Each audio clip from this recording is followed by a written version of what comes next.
The city of Chicago was shrouded in an eerie stillness as Detective Olivia Carter stepped out of her unmarked car.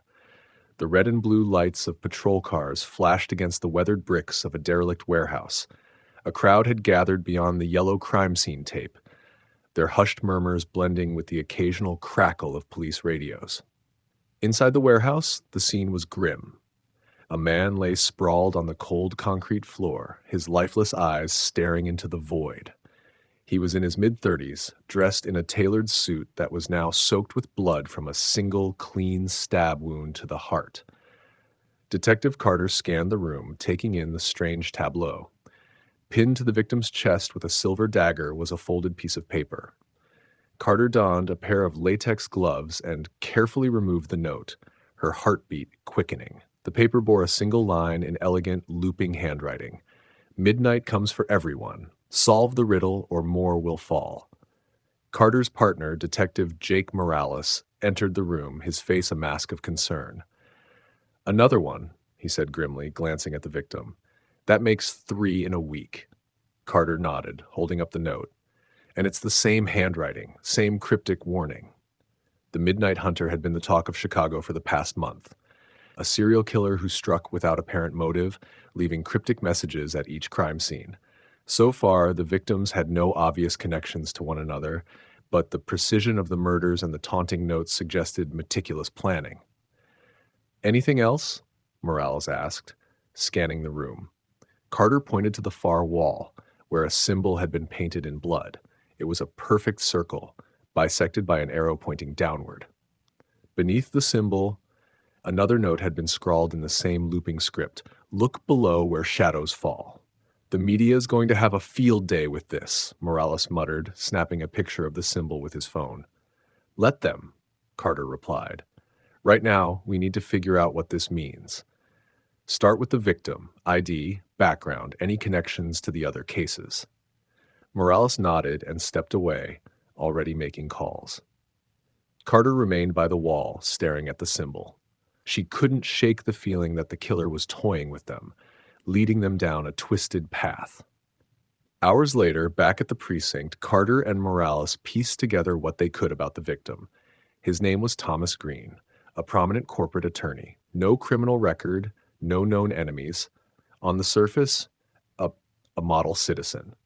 But as Morales delved deeper, a pattern began to emerge.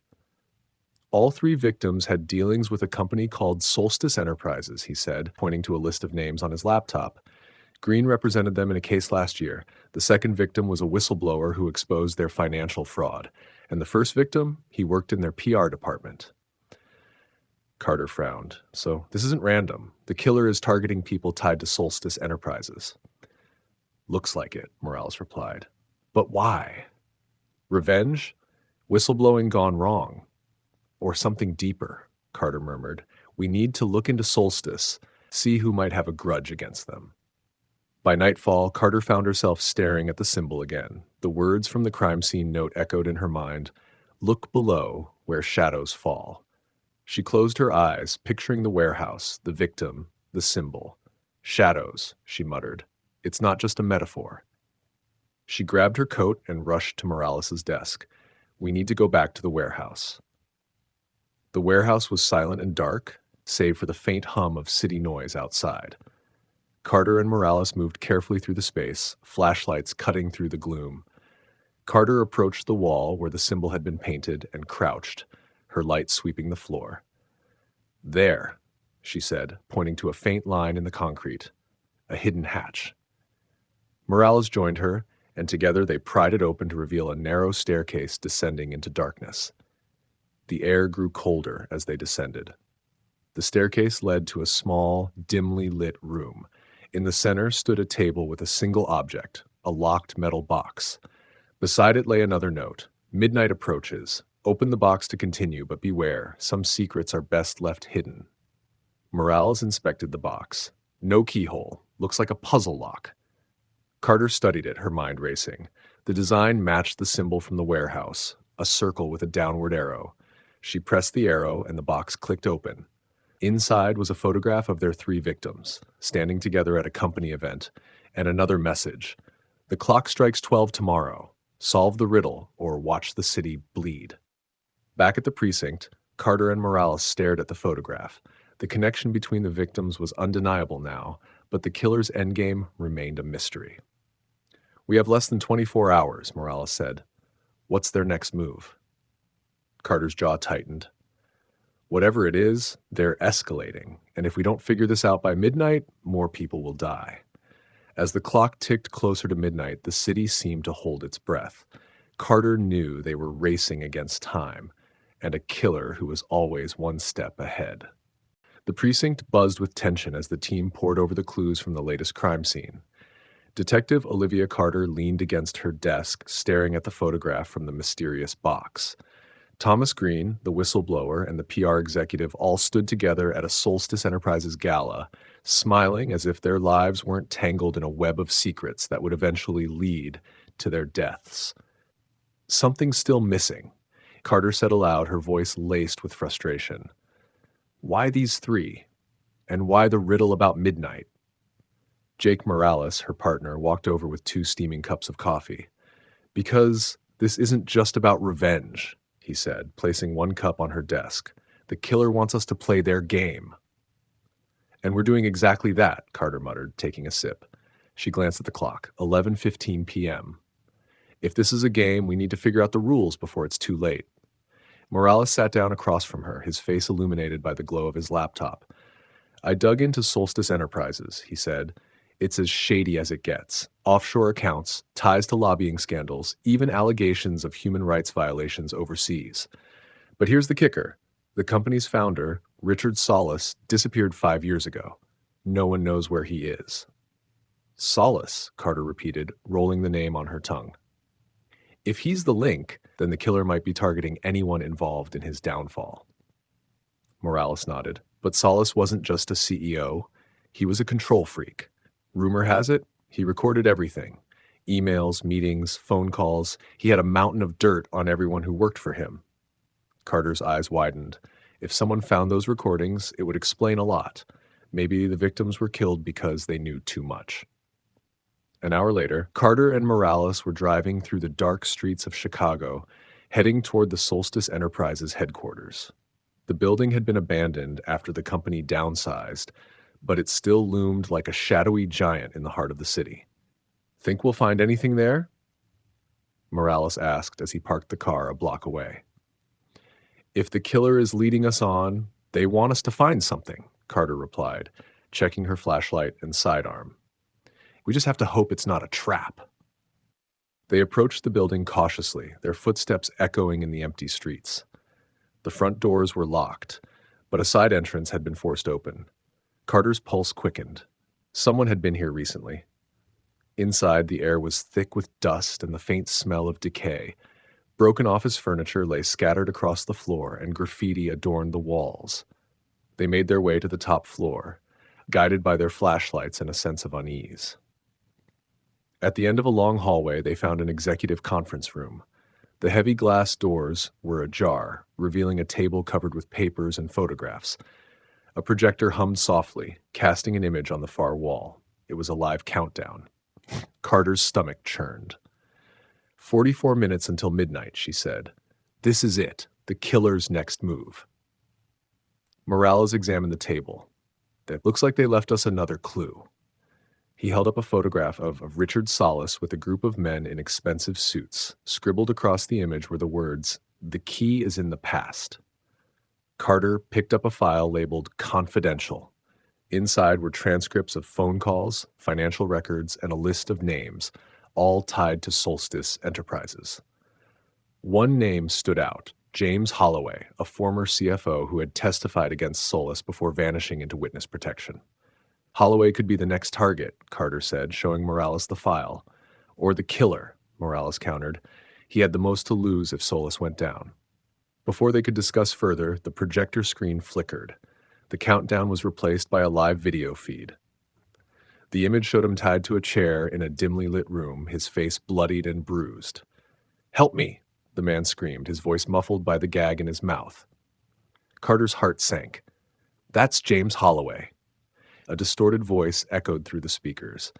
"Detectives, you're running out of time. Solve the riddle or he dies. Midnight waits for no one. The video feed cut off, leaving only the countdown. 15. The next 30 minutes were a whirlwind. Using the clues from the file, Carter and Morales narrowed down the possible location of Holloway. The notes included GPS coordinates tied to an old Solstice-owned factory on the outskirts of the city. As they sped toward the location, Carter's mind raced. This isn't just about Holloway. The killer wants us to confront the truth about Solstice, maybe even ourselves. Morales glanced at her. You think they're testing us? Testing the system, Carter replied. They've seen how corruption festers. They're playing judge, jury, and executioner. The factory loomed ahead, its silhouette jagged against the night sky. Carter and Morales entered cautiously, their flashlights slicing through the darkness. Faint cries echoed from somewhere deep within the building. They found Holloway in a makeshift chamber, bound to a chair beneath a swinging light bulb. His eyes widened in terror as they approached. It's a trap, Holloway croaked. They're still here. Before Carter could react, a shadow moved in the corner of her vision. The air crackled, and a figure wearing a dark hoodie and a mask stepped into the light. Welcome, detectives, the distorted voice said, matching the one from the video. You made it just in time. The killer held a knife, their movements precise and calculated. You've uncovered the corruption, but can you stop the rot before it spreads? Carter raised her weapon. Drop the knife, it's over. The killer laughed, a hollow sound. Over? This is just the beginning. Midnight is coming, for all of us. The clock on the wall ticked closer to midnight. Carter's grip tightened on her weapon. In the charged silence, she knew one wrong move could mean death for Holloway or themselves. The factory's oppressive silence was broken only by the relentless tick of the countdown clock on the wall. Detective Olivia Carter and Jake Morales stood with their guns raised, their eyes locked on the masked figure. In the middle of the room, James Holloway sat bound and trembling, his eyes darting between his captors and his would-be rescuers. The killer, cloaked in shadows and calm resolve, stood motionless except for the slight flick of a gloved hand, the gleaming knife gripped firmly. The distorted voice that emanated from the mask sent a shiver down Carter's spine. You're too late, detectives, the figure said, tilting their head. The clock is ticking, and no matter what you do, midnight will come. The question is, will you leave with your hands clean or stained with the guilt of doing nothing? Carter stepped forward, her aim steady, but her voice measured. You don't have to do this. Whatever you're trying to prove, you've already made your point. Put the knife down. The killer chuckled, a low, hollow sound. Have I made my point? Or are you just another cog in the machine, too blind to see the truth? Enlighten us, Morales growled, taking a cautious step to the side to flank the figure. What truth are we too blind to see? The killer shifted slightly, their knife glinting under the flickering light. People like Holloway thrive because the system protects them. Solstice Enterprises destroyed lives, profited off misery, and left a trail of victims. And what did the justice system do? Nothing. The clock on the wall ticked to 12. Carter's mind raced. The killer's movements were calculated, their words chosen with precision. She needed to keep them talking, needed to find an opening. Solstice is gone, Carter said, her voice calm but firm. Their leaders are being investigated. The truth is coming out. You don't have to do this. Investigated? The killer snapped, their voice sharp with bitterness. You think that means anything? They'll walk away with golden parachutes, their crimes buried under red tape. People like me tried to fight it the right way, and all we got was silence. You're not fighting it, Carter replied, her tone hardening. You're just adding to the body count. The killer's posture stiffened. And what's one more life in the grand scheme? People like Holloway, they gestured to the bound man, are complicit. He covered up their crimes, silenced whistleblowers, and profited while others suffered. Does he deserve to live? Before Carter could answer, the killer stepped closer to Holloway, raising the knife. Tick-tock, detectives. Decide. Save him, or watch as the world loses one more monster. The tension in the room reached a boiling point. Carter caught Morales' eye, and he gave a barely perceptible nod. They didn't have time for a perfect plan. Stop!